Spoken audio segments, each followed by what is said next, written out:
오늘 우리가 함께 묵독한 로마서는 크게 두 부분으로 나눌 수 있습니다. 먼저 로마서 1장부터 11장까지는 예수 그리스도를 믿음으로 말미암아 구원받는다에 관한 말씀입니다. 즉 이신 칭의 믿음으로써 의롭다 칭함을 받고 예수 그리스도를 믿음으로 우리는 구원받는다라는 그런 말씀입니다.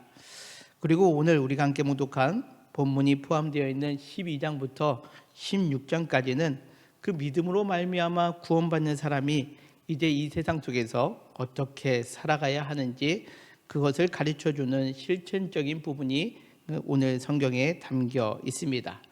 우리가 예수님을 믿어서 하나님의 자녀가 되고 구원받았다면 이제 이 땅에서 어떻게 삶을 살아가야 되는가, 그 첫 번째가 바로 로마서 12장에 담겨 있습니다. 먼저 12장 1절은 이렇게 말씀합니다.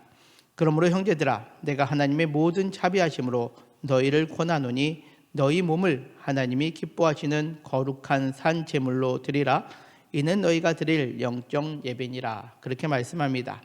우리가 하나님의 백성으로, 하나님의 자녀로 예수 그리스도를 믿어서 구원받는 사람이라면 가장 첫 번째 실천해야 될 것이 무엇이냐? 하나님이 기뻐하시는 영적 예배를 드리는 예배자의 삶을 살아가야 된다라는 거죠. 우리가 이 시간에 예배드리는 이유가 바로 그 이유입니다. 우리가 예수 그리스도를 믿어 구원받는 백성이 되었기에 우리 모두는 이처럼 예배자의 모습으로 함께하고 있습니다. 뿐만 아니라 2절은 이렇게 말씀합니다.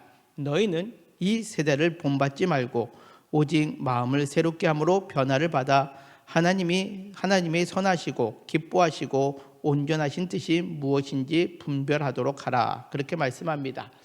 이제 우리가 예배자로만 삶을 살아가는 것이 아니라 2절에서는 이 세대를 본받지 말고 마음을 새롭게 하여 변화되어야 된다라는 거죠.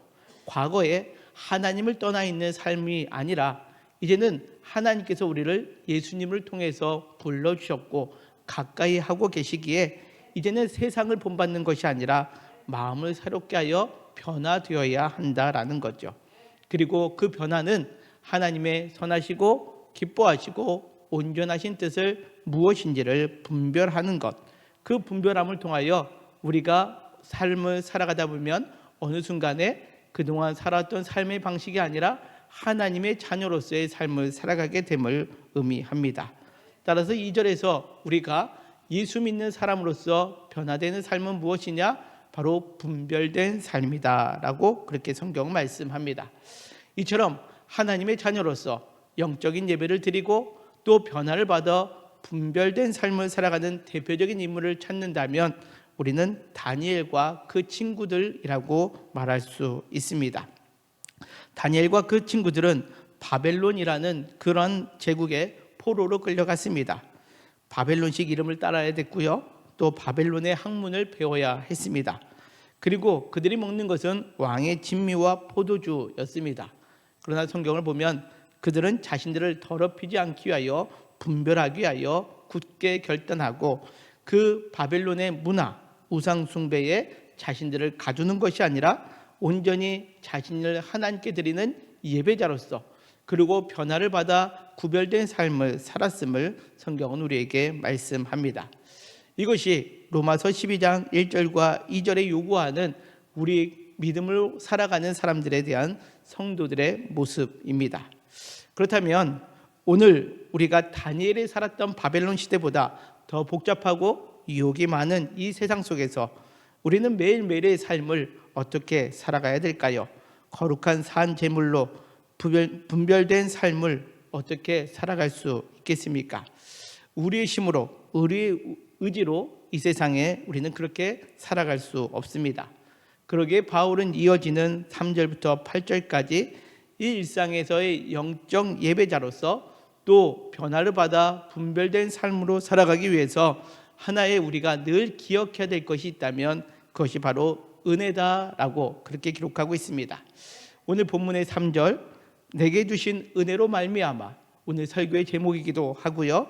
또 6절에 보면 우리에게 주신 은혜대로라고 그렇게 표현합니다.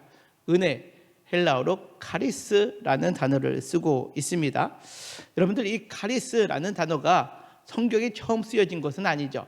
성경이 기록되기 이전에 고대 헬라 사회에서 이 카리스라는 단어는 높은 지위에 있는 사람들이 낮은 자에게 후견인 역할을 할 때, 그 후견인 역할을 할 때 그 낮은 자에게 한없는 것을 베풀어주는 호의, 그것을 설명할 때 이 카리스라는 단어를 썼다라는 거죠.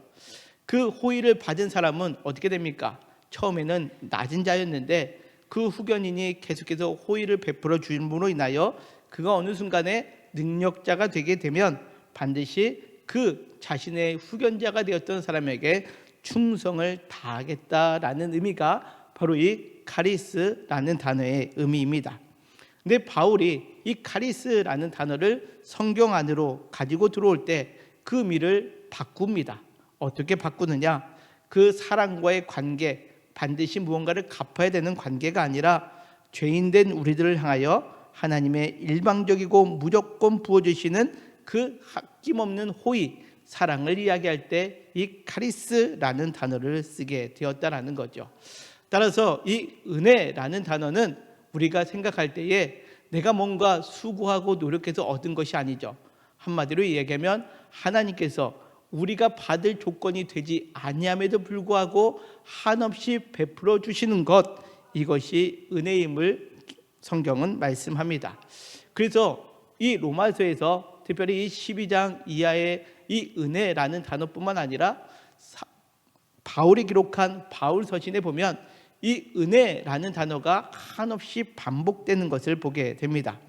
특별히 대표적으로 고린도전서 3장 10절에 보면 이렇게 성경은 말씀합니다. 내게 주신 하나님의 은혜를 따라 내가 지혜로운 건축자같이 터를 닦아두매라고 그렇게 표현을 합니다.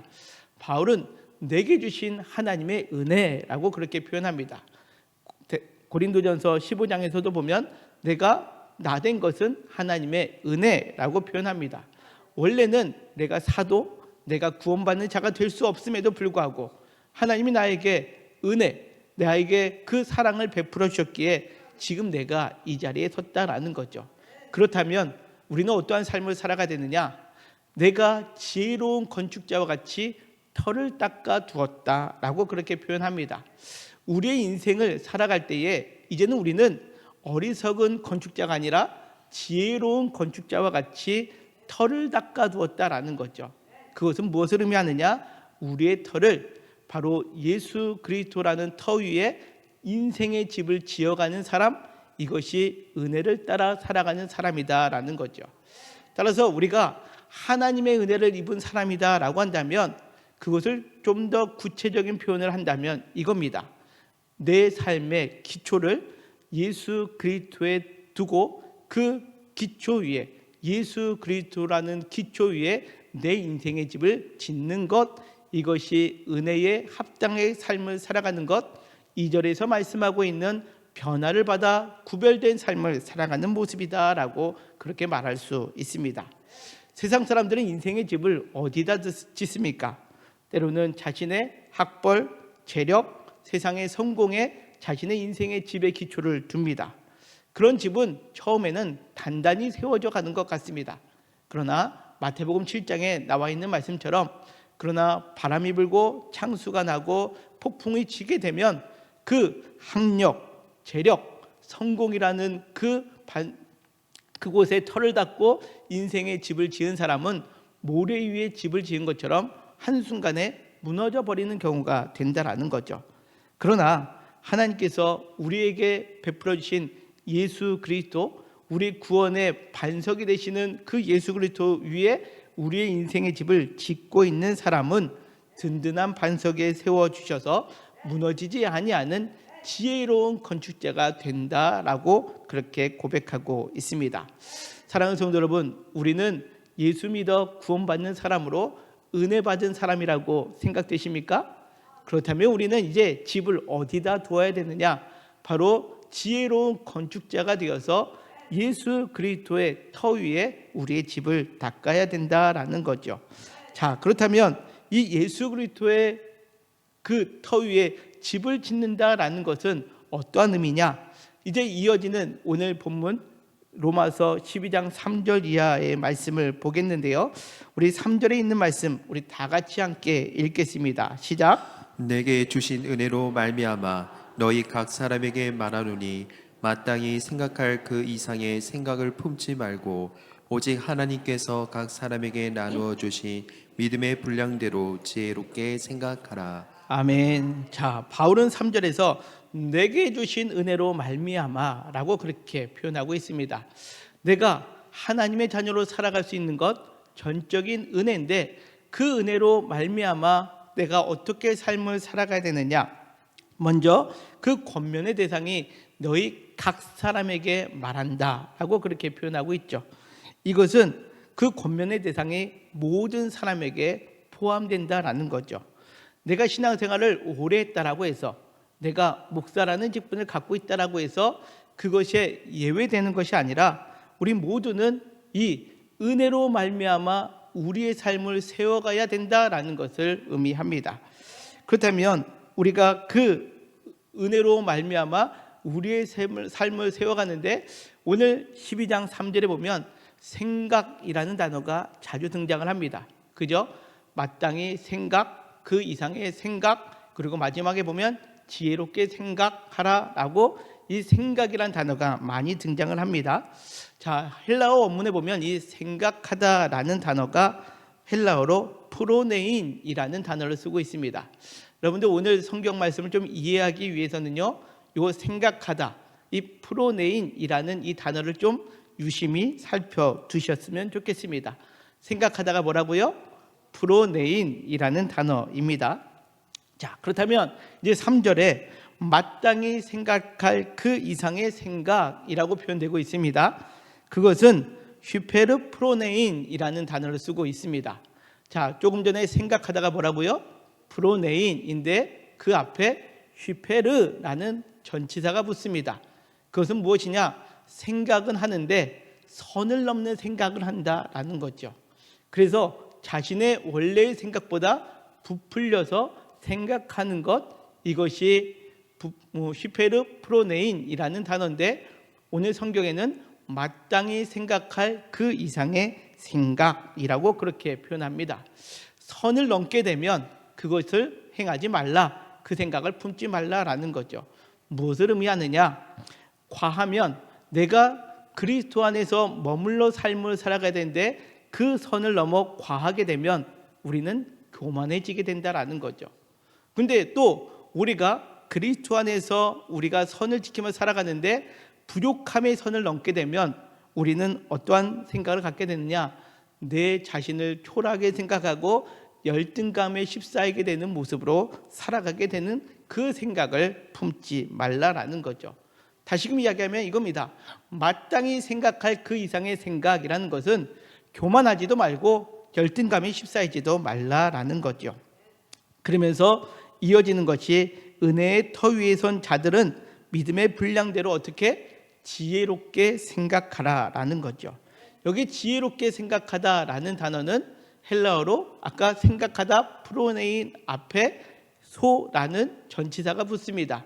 이것은 지혜롭게 생각하다라는 것은 맑은 정신으로 분별력 있게 건전하게 생각하라라는 뜻입니다. 지혜롭게 생각하라고 해서 그 세상의 지식을 다 가지고 생각하라라는 것이 아니라 우리가 그리스도인이라면 우리가 그리스도의 반석 위에서 삶을 살아간다면 다른 것의 유혹에 흔들리지 말고 분별력 있게 건전하게 생각하라라는 거죠. 어떻게 해요? 믿음의 분량에 따라입니다. 이 분량이라는 단어도 척도인 건데요. 다시 말하면 세상의 성공 또는 다른 사람과 비교하면서 내 인생의 그 잣대를 삼지 말고 우리에게 기준은 무엇이 되냐? 믿음의 분량, 즉 예수 그리스도께서 나의 분량, 척도, 기준이 되며 나를 바라보는 삶, 이것이 지혜롭게 생각하는 삶이다라는 것을 의미합니다. 자, 이와 같이 그 이상의 생각을 품지도 않고 지혜롭게 삶을 살아가는 대표적인 사람을 꼽는다면 성경에서 세례 요한입니다. 세례 요한은 슈페르 프로네인, 그 이상의 생각을 갖지 않았던 사람이었고요. 또 소프로네인, 지혜로운 생각으로 삶을 살아갔던 사람이었습니다. 그는 광야에 외치는 자의 소리였습니다. 그러자 많은 사람들이 세례 요한을 따랐습니다.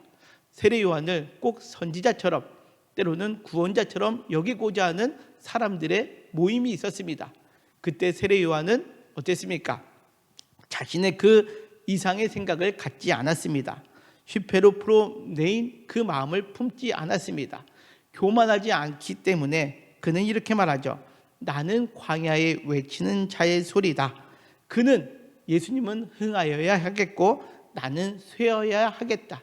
나는 그 예수님의 신발끈조차 매기에 감당하지 못하는 사람이다 라고 하며, 그는 교만하지 아니하는 그 이상의 생각을 품지 아니하였던 사람, 그리하여 자신의 위치를 정확하게 아는 그 믿음의 분량, 그 믿음의 척도대로 지혜롭게 삶을 살아갔던 사람이었음을 성경은 우리에게 보여주고 있습니다. 우리는 어떠합니까? 우리가 누군가가 나를 다 따르고 있으면 어느 순간에 우리는 그 넘지 말아야 될 선을 넘어버립니다. 그래서 쉽게 교만해집니다. 또 누군가 나보다 좀 더 나아지는 모습을 보면 시기하고 질투하고 그것을 얻지 못하는 내 자신에 대하여 열등감을 가질 때가 있다라는 거죠. 그럴 때마다 우리가 지녀야 될 생각은 무엇이냐?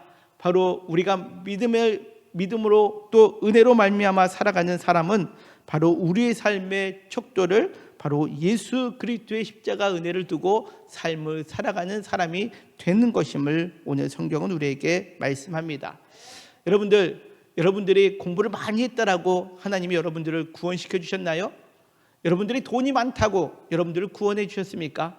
여러분들의 성격이 좋아서 야, 너 그 정도 성격이면 내가 구원시켜 줄게 라고 해서 여러분들의 성격에 따라 구원받았습니까? 아닙니다. 우리가 가지고 있는 것으로 구원받는 게 아니죠. 따라서 우리가 이 땅의 삶을 살아가면서 세상의 다른 것과 비교되는 삶이 아니라 예수 그리스도께서 나에게 베풀어 주신 그 은혜, 그 십자가의 은혜로 내 삶을 바라보고 생각하는 삶, 이것이 은혜로 말미암아 살아가는 길임을 오늘 성경은 우리에게 말씀합니다. 사랑하는 성도 여러분, 오늘 말씀을 기억하며 우리가 예수 그리스도를 믿음으로 말미암아 우리가 삶을 살아가는 사람들이라면 우리가 참된 예배자, 그리고 변화를 받아서 우리가 교만하지 않도록, 또 그 선을 넘지 않도록, 그리하여 열등감에 싸매이지 않도록 우리가 지혜롭게 생각하는 소프로네인의 삶을 살아가는 우리 영통교회 모든 성도님들 되시기를 주님의 이름으로 간절히 소망합니다. 자, 그렇다면 그 지혜롭게 생각을 가지고 우리가 삶을 살아갈 때 이제 어떻게 살아가야 되는가? 이어지는 4절과 5절은 이렇게 말씀합니다. 우리 같이 읽겠습니다. 시작. 우리가 한 몸에 많은 지체를 가졌으나 모든 지체가 같은 기능을 가진 것이 아니니 이와 같이 우리 많은 사람이 그리스도 안에서 한 몸이 되어 서로 지체가 되었느니라. 아멘. 자, 4절을 보면 우리가 한 몸에 많은 지체를 가졌다라고 그렇게 표현합니다. 그리고 5절에 보면 이와 같이 우리 많은 사람이 그리스도 안에서 한 몸이 되어 서로 지체가 되었다라고 그렇게 표현합니다. 은혜로 말미암아 살아가는 사람은 지혜로운 생각을 가지고 살아가는데, 이제 그 척도가 그리스도라면 이제 우리의 사랑과의 관계 속에 그리스도 안에서 한 몸을 이루어가는 삶을 살아가는 것, 이것이 은혜로 말미암아 살아가는 삶의 모습임을 성경은 우리에게 말씀합니다. 여기서 중요한 단어를 찾는다면 그리스도 안에서 한 몸이 되어입니다. 자, 그리스도 안에서라는 것은 1차적으로 그리스도를 믿는 그 한 믿음의 공동체, 믿음의 신앙인들 사이를 의미합니다. 가장 대표적인 것이 교회 공동체가 되겠죠. 우리도 많은 사람들이 각각이 각 지체가 되어서 그리스도의 한 몸을 이루는 교회 공동체입니다. 이것을 바울 사도는 로마서 12장, 오늘 본문뿐만 아니라 고린도전서 12장에서도 이와 비슷한 말씀을 합니다. 고린도전서 12장 20절, 21절에 있는 말씀인데요. 같이 읽겠습니다. 시작. 이제 지체는 많으나 몸은 하나라. 눈이 손더러 내가 너를 쓸 데가 없다 하거나 또한 머리가 발더러 내가 너를 쓸 데가 없다 하지 못하리라. 아멘. 자, 우리가 그리스도 안에서 믿음을 가지고 한 몸을 이룬다라는 것은요, 어떠한 거냐? 각각의 지체다라는 거죠. 동일한 위치에 있는 것이 아니라 각각 다른 지체로서 한 몸을 이루고 있다라는 거죠. 그러기에 눈이 손들어 야, 너 쓸데없어 라고 말할 수 있나요? 그러지 못한다라는 거죠. 머리가 발들어 야, 너 쓸데없으니까 꺼져 라고 그렇게 말할 수 있을까요? 그렇지 못한다라는 거죠. 예수 그리스도라는 동일한 반석 위에 서 있는 지혜롭게 생각하는 사람이라면 우리는 서로를 대할 때 같은 한 몸으로 지체된 모습으로 살아가야 됨을 의미합니다. 자, 이것을 대표적으로 모습을 보여준 것이 성경에 기록되어 있는데, 그것은 구약성경 출애굽기 17장에 나와 있는 르비딤 전투입니다. 이 르비딤 전투는 무엇이냐? 이스라엘 백성들이 아말렉과 전쟁을 하게 되는데요. 자, 그 전쟁터에 누가 진두지휘 서서 전쟁을 치르고 있느냐? 여호수아입니다.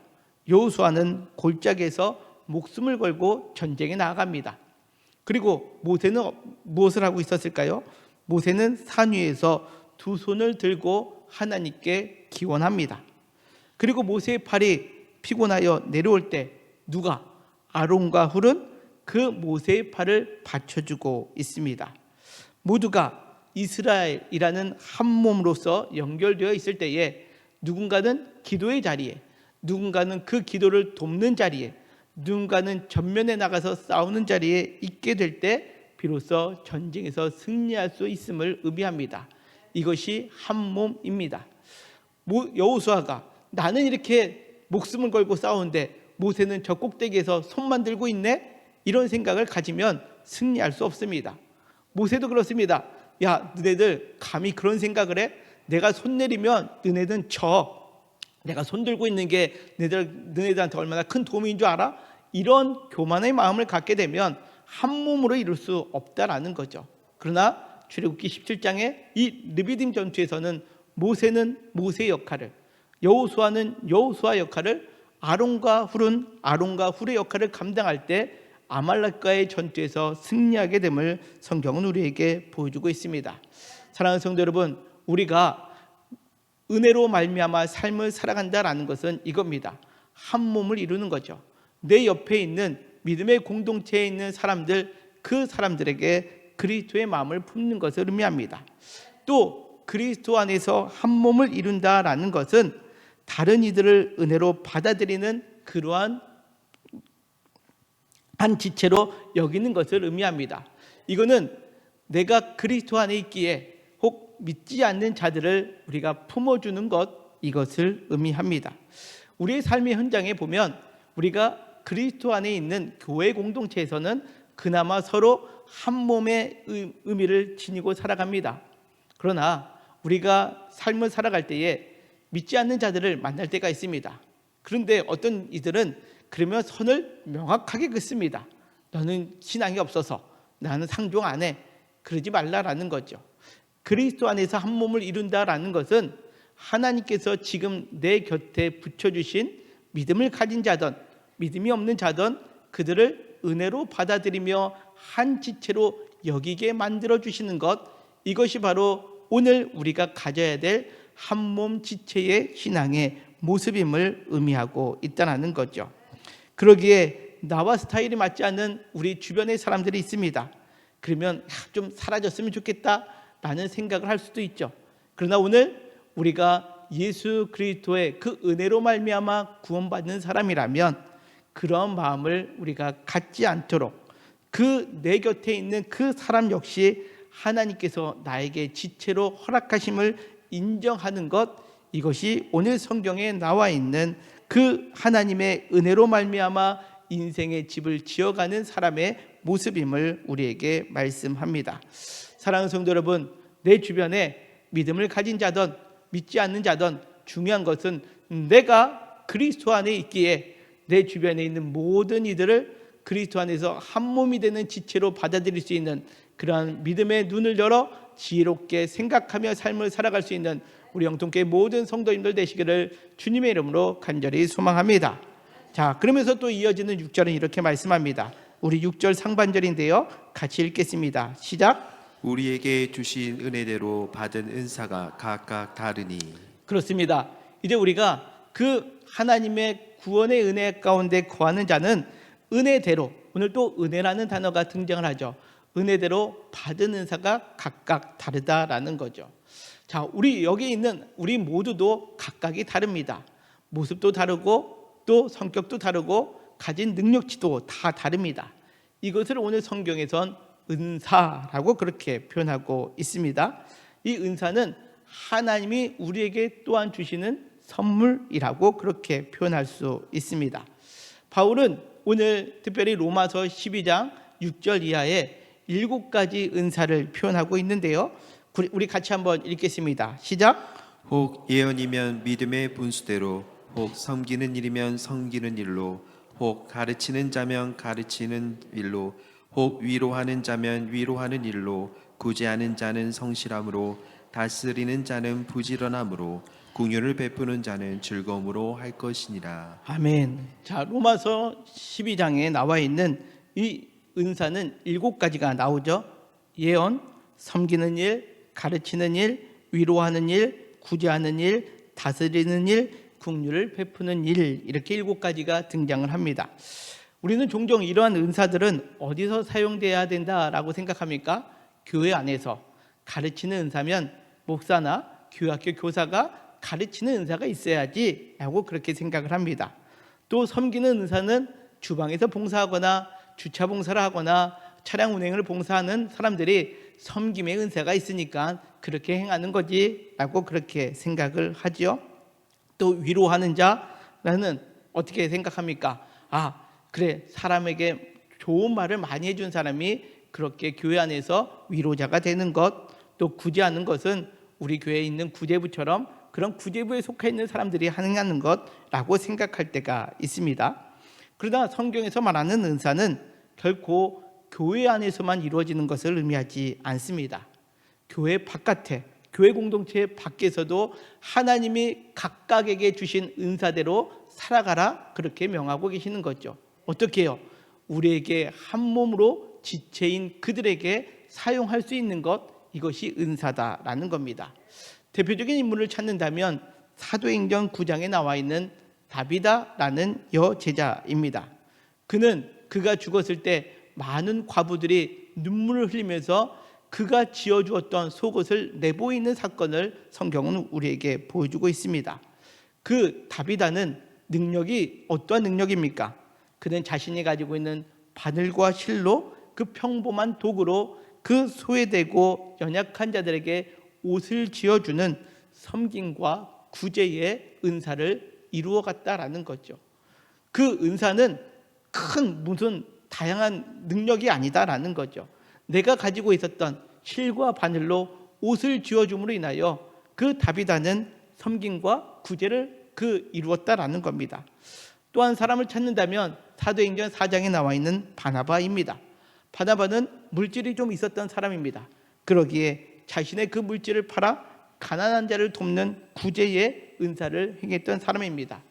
또 하나의 특징이 있다면 이 바나바는 과거의 모습 때문에 많은 사람들이 바울을 만나기를 꺼려했을 때 바울을 찾아가 위로해주고 바울의 손을 붙잡고 그 바울을 하나님의 사역을 감당할 수 있도록 그 현장에 앞세운 사람이 바나바 아니었습니까?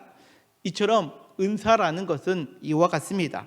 우리의 일상 속에서 하나님께서 우리에게 주신 그러한 재능, 그 선물을 가지고 빛을 발하며 살아가는 것을 의미합니다. 교회 안에서 봉사하는 것만이 은사가 아니라 우리의 삶의 현장 속에서 그리스도 안에 있다면 우리가 만나는 모든 이들에게 오늘 우리는 은사의 삶을 살아가는 것을 의미합니다. 사랑하는 성도 여러분, 오늘 말씀을 맺겠습니다. 오늘 사도 바울은 이제 구원받는 사람이라면 12장을 시작하면서 참된 예배자, 그리고 변화를 받아 구별된 삶을 살아가는데 그 기준이 무엇이냐? 내게 주신 은혜로 말미암아 우리는 살아가야 됨을 오늘 성경은 우리에게 말씀합니다. 우리의 삶 속에서 하나님이 주신 그 은혜로 우리는 살아가야 되는데 우리의 기초는 무엇이 된다고요? 예수 그리스도가 된다라는 것을 의미합니다. 따라서 이제 오늘 우리는 이 말씀을 듣고 우리가 결단해야 될 것은 무엇이냐?